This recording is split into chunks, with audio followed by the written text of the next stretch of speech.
Comment s'appelle le peintre Antrios?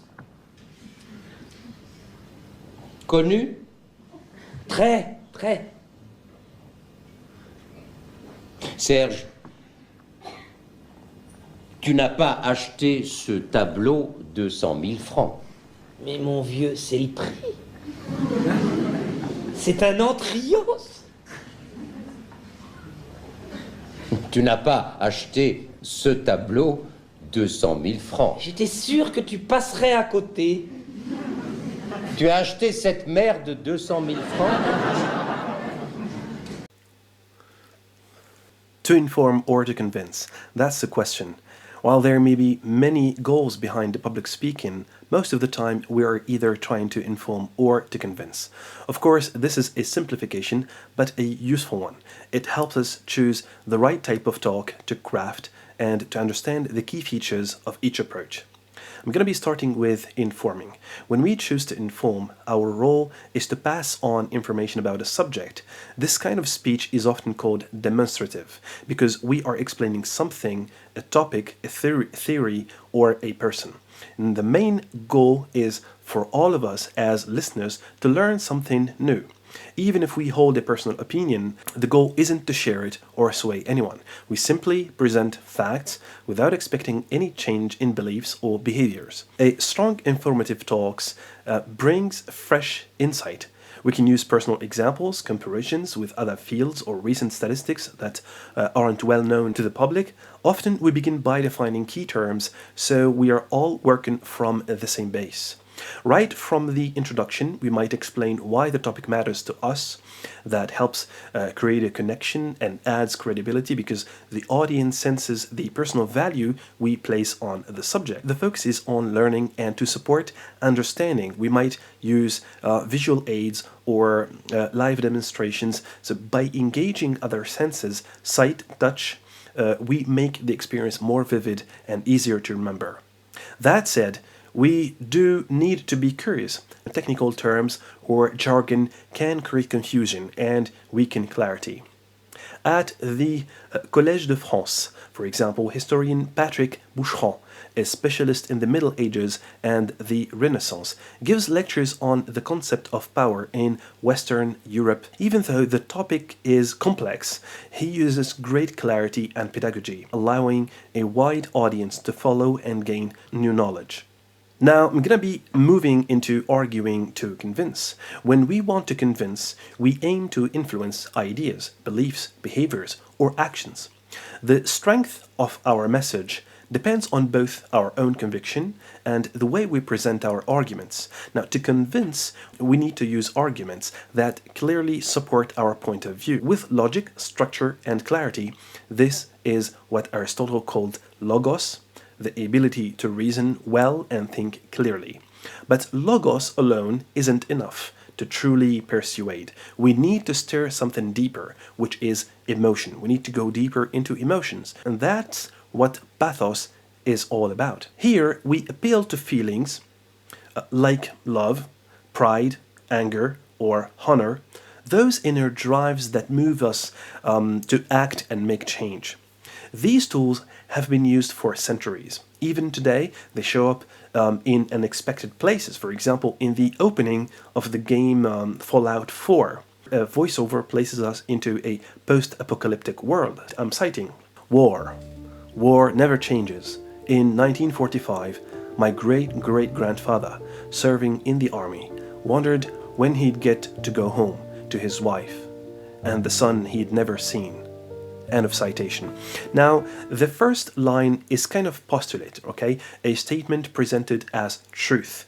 But right after that, the voice touches our emotions, evoking love, absence, family. That emotional hook is what amplifies the message. Now, back in 1775, revolutionary Patrick Henry spoke at the Virginia Convention. He was trying to rally support for rebellion against British rule. And he didn't just argue, he moved people. He said, citation, "Besides, sir, we shall not fight our battles alone.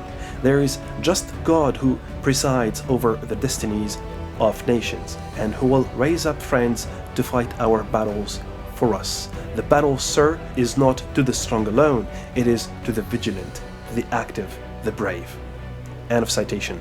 And here's something to always keep in mind. The more our message connects to shared experiences and collective knowledge, the more powerful it becomes. If we are speaking to an audience that already shares our views, we might speak more openly, but if we are facing skepticism or resistance, then it's often best to begin with common ground, neutral, shared ideas that gently open the door to agreement. And I want to make an important distinction between convincing and persuading, because convincing is not the same as persuading. I found a paper by Adelino Cattani that explores the distinction between persuading and convincing. In his paper called Persuading and Convincing, I created a simplified table showing how each rhetorical mode, logos, pathos, and ethos, aligns with convincing and persuading, and I show you the table now. Now, convincing primarily relies on logos, structured reasoning, facts, and logic. That's the intellectual agreement. And on the flip side, we have persuading, which involves logos but adds pathos, which is emotions, and ethos, the credibility and character of the speaker, aiming to move the will and generate action or change. And now let me take you quickly into the play is called Art by Yasmina Reza, a French playwright and actress. It was published in 1994. It's about three friends, Serge, Mark, and Ivan. And the story kicks off when Serge buys a modern painting, and the painting is entirely white, blank. What starts as a debate over a piece of art turns into something deeper, a clash of values, of egos, of friendship itself. And that's exactly why I wanted to bring this into this conversation, because within their arguments we can clearly see the three modes of persuasion Aristotle spoke about: logos, pathos, and ethos at the play. Comment s'appelle le Peintre en trios. connu? Très, très. Serge, tu n'as pas acheté ce tableau 200 000 francs. Mais mon vieux, c'est le prix. C'est un antrios. Tu n'as pas acheté ce tableau 200 000 francs. J'étais sûr que tu passerais à côté.